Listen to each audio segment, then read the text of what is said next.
ঢাকা থেকে দিল্লি, ইসলামাবাদ থেকে কাঠমান্ডু, গত কয়েক দিনে দক্ষিণ এশিয়ার প্রতিটি রাজনৈতিক করিডোরে একটাই আলোচনা, কি এমন ঘটল যা একটি আঞ্চলিক দলের সিদ্ধান্তকে আন্তর্জাতিক শিরোনামে পরিণত করল।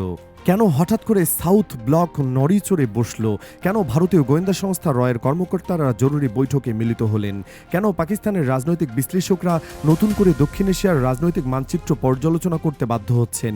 উত্তরটা লুকিয়ে আছে বাংলাদেশের একটি ইসলামী দলের এমন একটি সিদ্ধান্তে, যা দশকের পর দশক ধরে গড়ে ওঠা রাজনৈতিক ন্যারেটিভকে মুহূর্তের মধ্যে ভেঙে চুরমার করে দিয়েছে। খুলনার একটি প্রত্যন্ত অঞ্চলের নির্বাচনী আসন থেকে শুরু হওয়া এই বড় ঝড় এখন গোটা উপমহাদেশের রাজনীতিতে নতুন প্যারাডাইম তৈরি করেছে। জামায়াতে ইসলামী বাংলাদেশের একজন হিন্দু প্রার্থীকে নমিনেশন দিয়েছে, শুধু একজন নয়, সূত্রগুলো বলছে কমপক্ষে 5 জন হিন্দু প্রার্থী এবারের নির্বাচনে জামায়াতের টিকিটে প্রতিদ্বন্দ্বিতা করতে পারেন। খুলনার এক আসনে কৃষ্ণ নন্দীর নমিনেশন সেই শুরুর সংকেত মাত্র, কিন্তু প্রশ্ন হলো একটি ইসলামী দল কেন হিন্দু প্রার্থী মনোনয়ন দিচ্ছে? এই সিদ্ধান্তের পেছনে কি রাজনৈতিক হিসাব নিকাশ কাজ করছে? আর সবচেয়ে গুরুত্বপূর্ণ হলো, এই সিদ্ধান্ত কি ইসলামী শরিয়া সম্মত?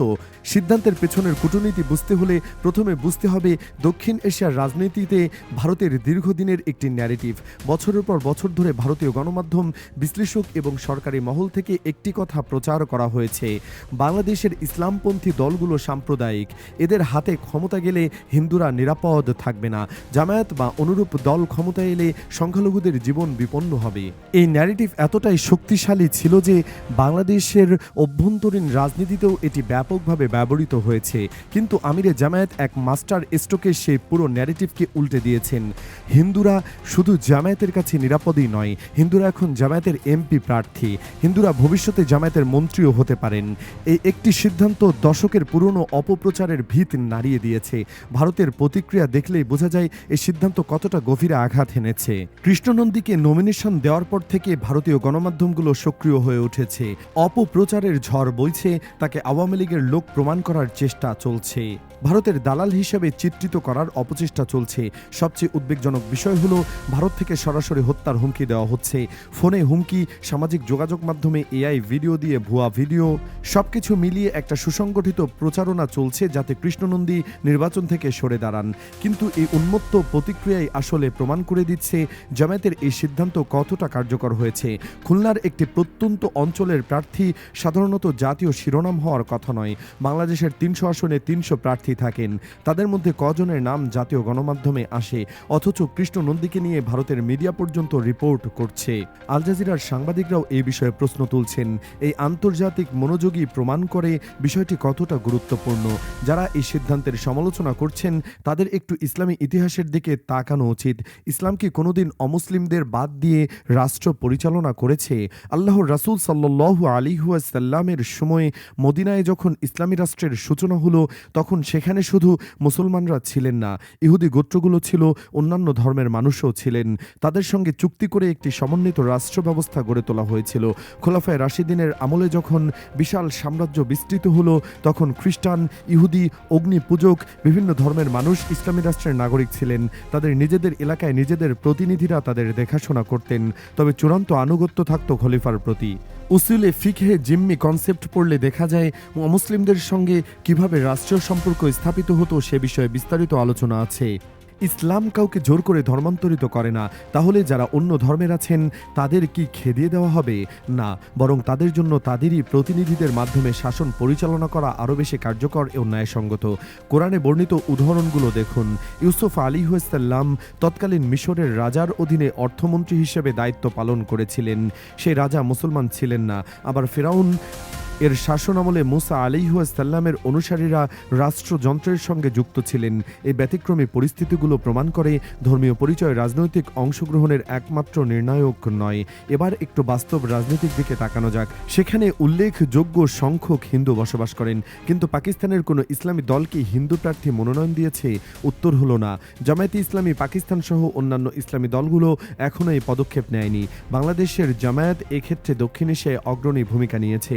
এই এই সিদ্ধান্তের রাজনৈতিক প্রভাব বিশ্লেষণ করলে বেশ কিছু গুরুত্বপূর্ণ দিক উঠে আসে। প্রথমত, বাংলাদেশের হিন্দু সম্প্রদায়ের একটি বড় অংশ এতদিন জামায়াতকে ভয় পেত। তারা মনে করত এই দল ক্ষমতায় এলে তাদের অস্তিত্ব বিপন্ন হবে। কিন্তু যখন তারা দেখছে জামায়াত হিন্দু প্রার্থী মনোনয়ন দিচ্ছে, তখন স্বাভাবিকভাবেই তাদের মধ্যে নিরাপত্তাবোধ তৈরি হচ্ছে। ভোটের হিসাবে এটি জামায়াতের জন্য একটি নতুন সম্ভাবনার দ্বার খুলে দিচ্ছে। দ্বিতীয়ত, হিন্দু সম্প্রদায়ের মধ্যে রাজনৈতিকভাবে উচ্চাভিলাষী যারা আছেন তারা এখন নতুন সুযোগ দেখছেন।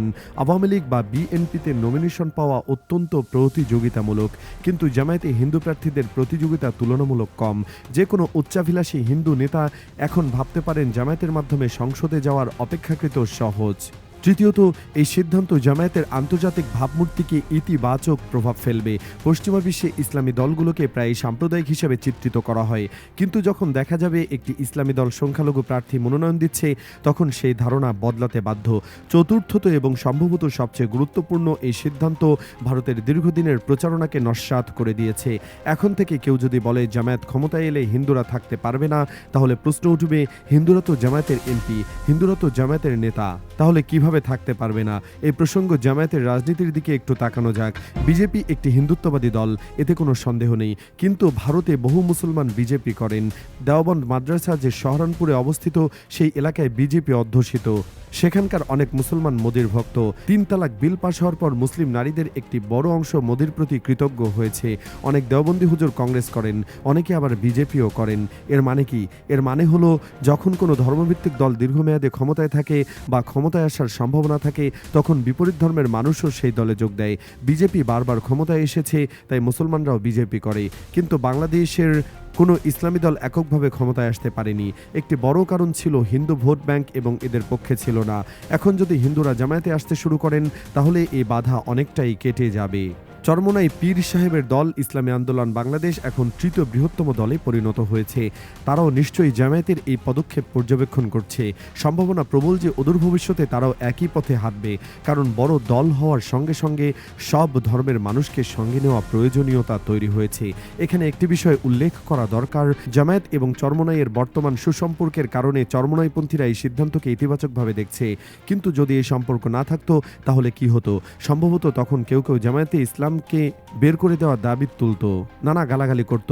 এখন দু একজনে বলছে বটে, কিন্তু সেটা তাৎপর্যপূর্ণ কিছু না। কৃষ্ণ নন্দীকে নিয়ে যে হইচই হচ্ছে, সেটা আসলে তার বিজয়ের লক্ষণ, কারণ যাকে কেউ গুরুত্ব দেয় না, তাকে নিয়ে কেউ রিপোর্টও করে না। এই প্রত্যন্ত অঞ্চলের প্রার্থী যখন ভারত পর্যন্ত শিরোনাম হয়ে যাচ্ছেন, তখন বুঝতে হবে তিনি অত্যন্ত গুরুত্বপূর্ণ হয়ে উঠেছেন। জামায়াতের নেতৃত্বের এই সিদ্ধান্ত বুঝে শুনে নিয়েছেন। তারা জানে কি করছে এবং কেন করছে। ভারতের অপপ্রচার, হত্যার হুমকি, মিথ্যা প্রচারণা, কোনো কিছুই তাদের থামাতে পারবে না, কারণ এই সিদ্ধান্তের পেছনে শুধু রাজনৈতিক কৌশল নয়, ইসলামী শরীয়তের সমর্থনও রয়েছে। হিন্দু সম্প্রদায়ের যে প্রতিনিধিরা জামায়াতের টিকিটে প্রতিদ্বন্দ্বিতা করছেন, তারা হরিবোল স্লোগান দেন, দাড়িপাল্লা করেন, বাঁশি বাজান, এগুলো তাদের ধর্মীয় নীতি। কিন্তু রাজনৈতিকভাবে তারা জামায়াতের অংশ এবং জামায়াতের মাধ্যমে তারা বাংলাদেশের সংসদে যেতে চান।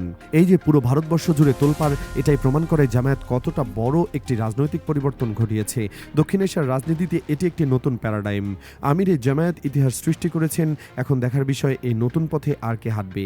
বাংলাদেশের রাজনীতি আর আগের মতো থাকবে না। হিন্দু মুসলমানের বিভাজন রাজনীতিতে যারা করতে চেয়েছিল, তাদের সামনে এখন নতুন বাস্তবতা। জামায়াতের এই সিদ্ধান্ত শুধু একটি দলের কৌশল নয়, এটি দক্ষিণ এশিয়ার রাজনৈতিক ভবিষ্যতের দিক নির্দেশনা।